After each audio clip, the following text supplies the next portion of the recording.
package. Look, although we've heard about a stimulus package for employers where they can claim $1,500 per employee per fortnight, we can't really talk too much about that because it literally has happened as Brad and I were talking and preparing for the show. So we don't really know anything about it. But hey, Brad, how are you going?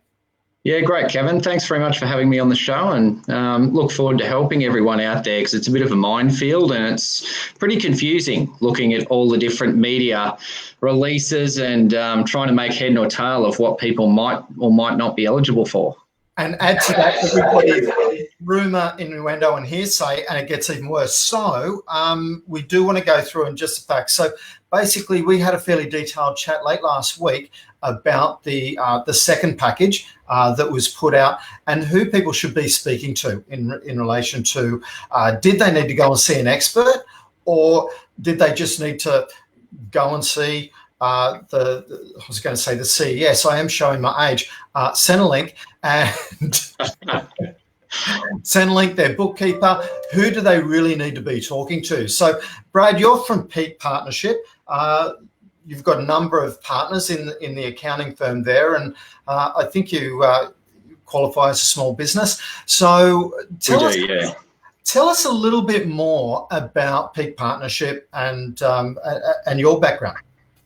So the Peak Partnership, we're accountants and financial advisors, and there's 5 of us partners there, and basically we deal with the small to medium businesses, the mum and dad businesses, anything from a startup right through to sort of 20 to 30 million turnover style thing. The ones that don't have their own team of internal accountants, they need advice and they're willing to let us get in the trenches and help them out. So we do everything from tax, accounting, and then financial planning as well, all the investments and super advice. So we can do the whole, look at someone's total financial picture and help them out, however much or however little they need us to.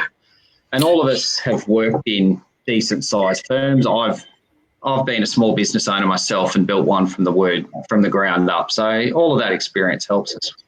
And that's something that's really great, because I was speaking to you about the business that you have that has multiple entities within it, and your own applications for both the federal and state packages, and looking at what's available to that particular business. I know that your wife's an accountant and you must have really exciting dinner conversations.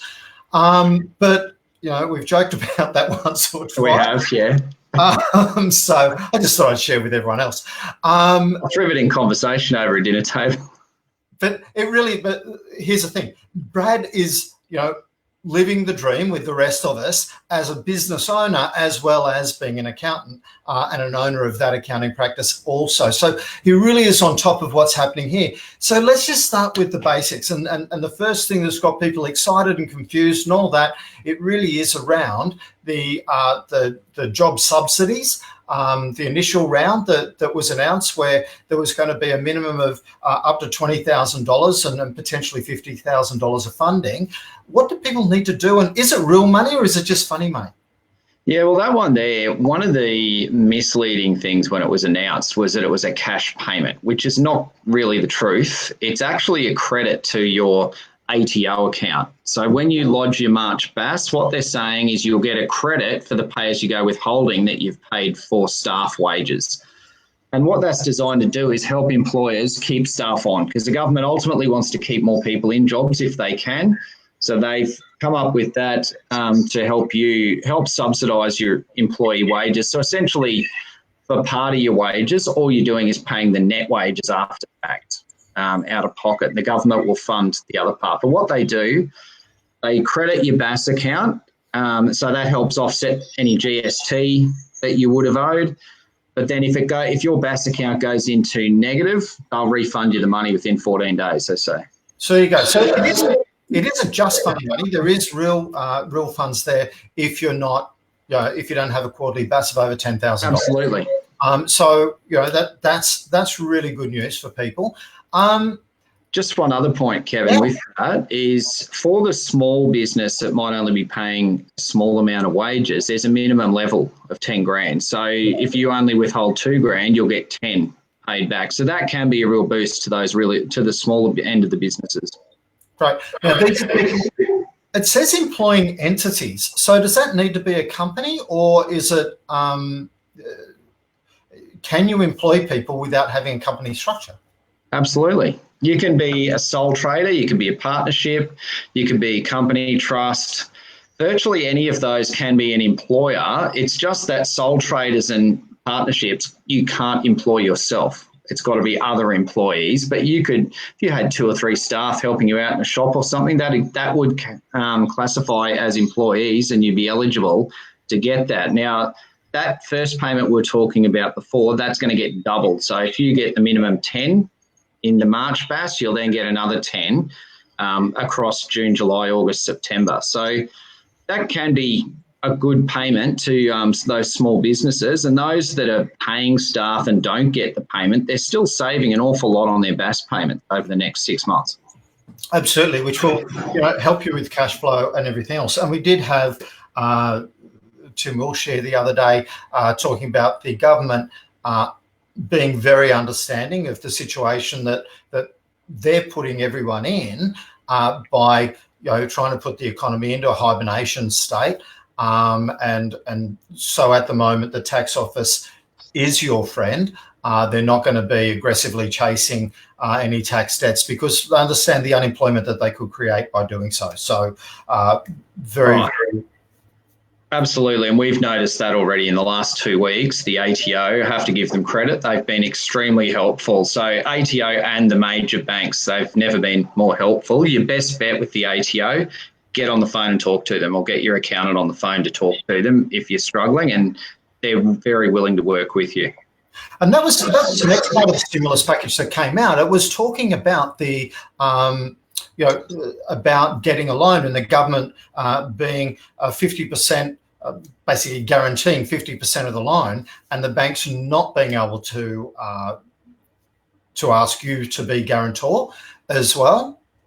That's right. Yeah. So what you do there is you actually have to go direct to your bank. So it's the bank that you usually bank with. They're the best ones to go to because they've got your history. So that sort of loan, you can go anywhere up to 250 grand, depending on, but you will be subject to the normal bank criteria. What I've heard off bank managers is they're not going to penalise you just for the last month or two if your income's really dropped. It's like a look through that they're having, saying, was the business good before? And do they think if they help you through, it can look good again? And if so, that'll help get you over the line. Otherwise, just about no business in Australia would actually qualify for a loan at the moment. So they're certainly willing to work. And that beauty about that, as you said, is it's unsecured. So you're not putting your house on the line to do it because the government's backed at 50%.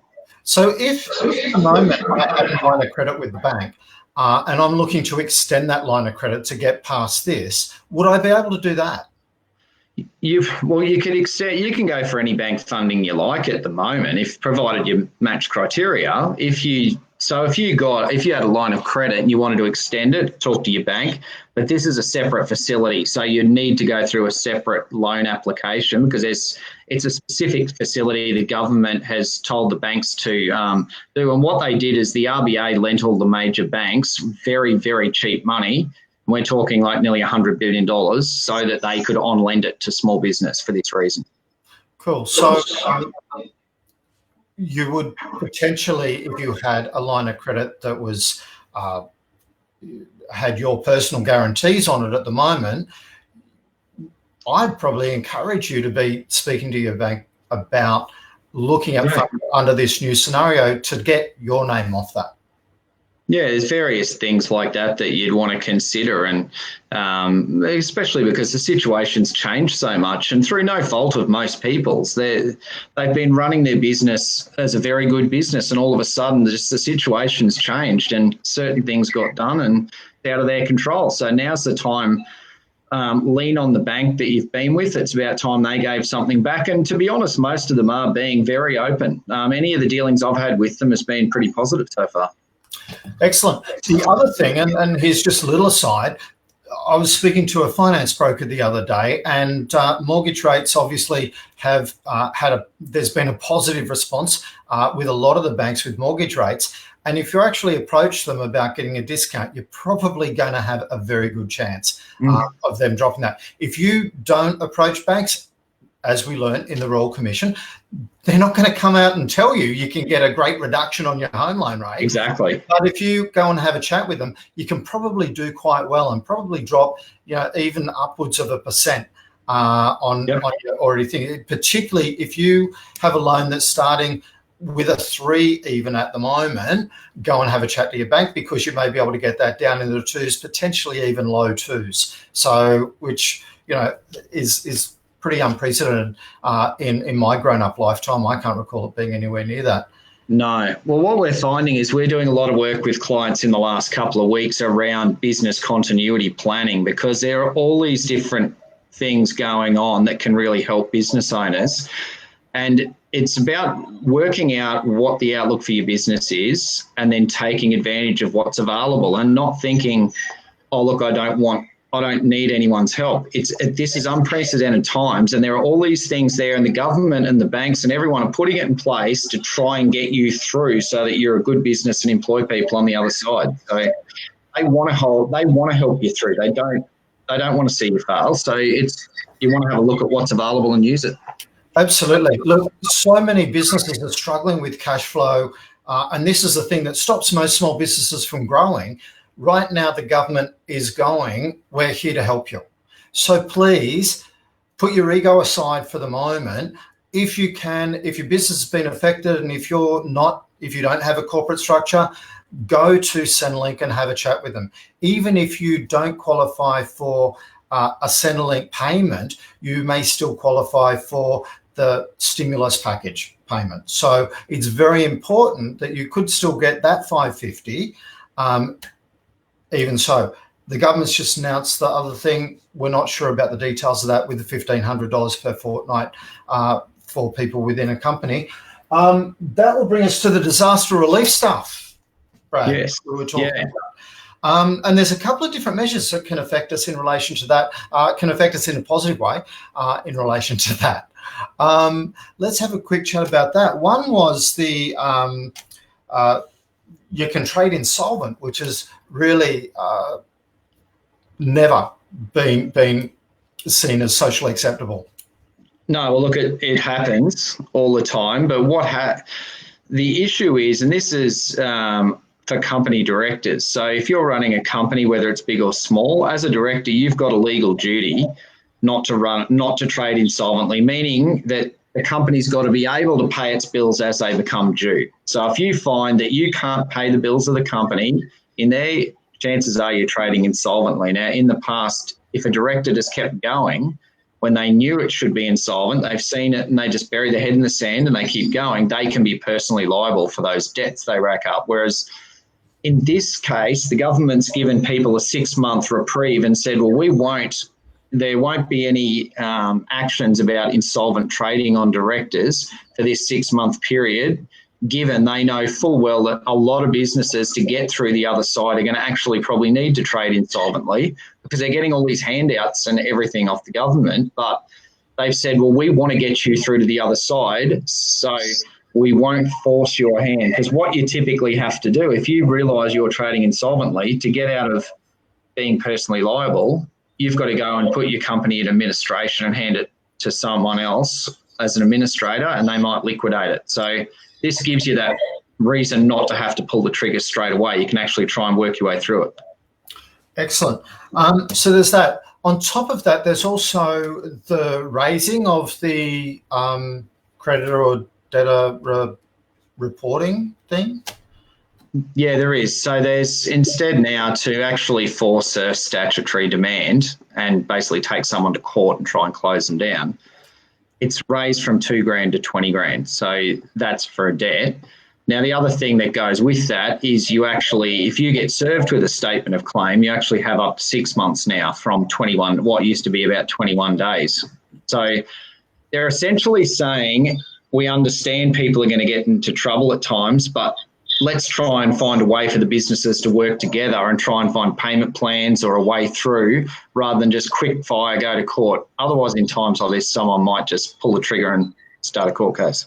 Absolutely. And the really important thing here is it's not saying that the government's going, it's okay, just not pay bills. No, no. They're saying you need to keep working through, keep prioritising, keep working through, and making sure that you are coming out the other side. So it's not a free for all, go and act irresponsibly and all that sort of stuff. It really is about making sure that you are on top of stuff. So That's right. there is that.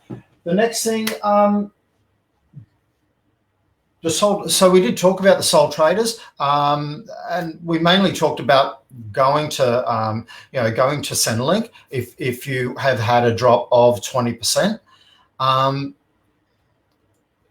Basically you don't actually have to go physically to Centrelink. You can ring them up. I believe the lines would probably be a little more free now than they were a week ago. So please get on and register, because there is still coming up the $750 initial incentive payment. Yes. Before then they start doing the $550 payments per fortnight. If, as I said, and even if your partner is earning $48,000 and they're not giving you the full amount, you will still get the full amount of the stimulus package portion of that. So it is something, still be timely about it, and do what you can. But Centrelink are the right people. Unfortunately, Brad's not going to be able to help you with that. No, that's you got to go to Centrelink for that. No accountant or bookkeeper is going to be a specialist in that area. Now, for people who are looking for that extra bit of working capital and looking to use their superannuation fund, not an ideal time to be drawing money out of your superannuation fund, but if you do need to, is your financial advisor the right person to go to, or what are the criteria before you can do that? Yeah, well, this is where sole traders can access it, as well as workers. If an employee, if their hours drop by 20%, that would qualify, just like a sole trader that can prove their income's dropped. But yeah, certainly you want to go to whoever handles your superannuation to get some advice. Whether that, if you've got a financial advisor, go to them first, because they're going to be your best port of call, and they'll also most likely be able to mix that with Centrelink stuff as well. Or if you're not with a financial advisor, go to your super funds. If you're with an industry super fund or a big public super fund, they're going to have people in there that can help you. They would have set up extra phone lines with advisors that can help. If you're with a self-managed super fund, see whoever does the fund as in your accountant. Excellent. And these are really important points, because with the Centrelink payments, if you're earning just below, if your earnings have dropped but just below that $48,000 at the moment, then you're still able to get the extra $26,000 from Centrelink. Okay, so it's a fair, that'll take you up to $75,000, and as your income is bouncing back on the other side of this, you can still keep claiming, but that will be reduced just 50 cents in the dollar. So, basically they're still going to support you whilst you're getting your business back on its feet. It's not going to be, okay, party's over and you can all go back to struggle again. The government really is making sure that they're coming out with as full employment as they possibly can. And this is really what they are very, very concerned about. The final thing is really on the other side, and it is the assistance package in getting back. Once again, there's more loans. What's that? The back to business investment. Oh, the instant asset write-off change. There you go. Yeah. So I'm more confused. So this is where the government, they've had in place for a while that if a small business wants to go, and that's someone under $50 million, so everyone that'd be watching this, if they bought an asset that was $30,000 or less, they could write that off fully in the first year rather than depreciate it across 6 or 8 years or whatever. Now the government's lifted that limit to $150,000.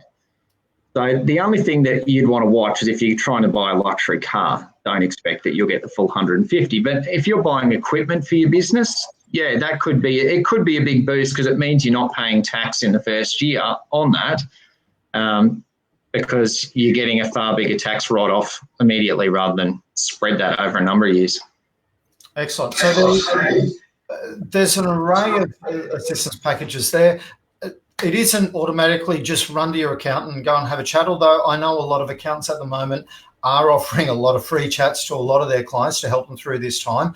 I'm not putting the hard word on you at all yet, Brad. I'll do that privately.